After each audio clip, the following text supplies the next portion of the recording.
নদীর পরিবেশটাই এখন অন্যরকম, শীতলক্ষা নদীতে ঘোরার মজাটাই আলাদা। তো যারা যারা হ্যালো গাইস, আসসালামু আলাইকুম। কেমন আছেন আপনারা? আশা করি সকলে ভালো আছেন। তো গাইস, আমি আছি আপনাদের সাথে রাকিব। তো গাইস, আজকে চলে আসলাম দুই ভাইকে নিয়ে নদীর পার ঘুরতে।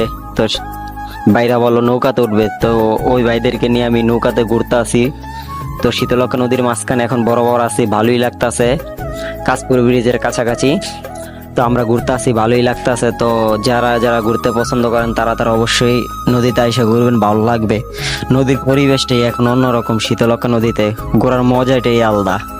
তো যারা যারা মন চায় ঘুরতে, অবশ্যই অবশ্যই নদীর পার আসবেন, নৌকা দিয়ে ঘুরবেন, ভালো লাগবে।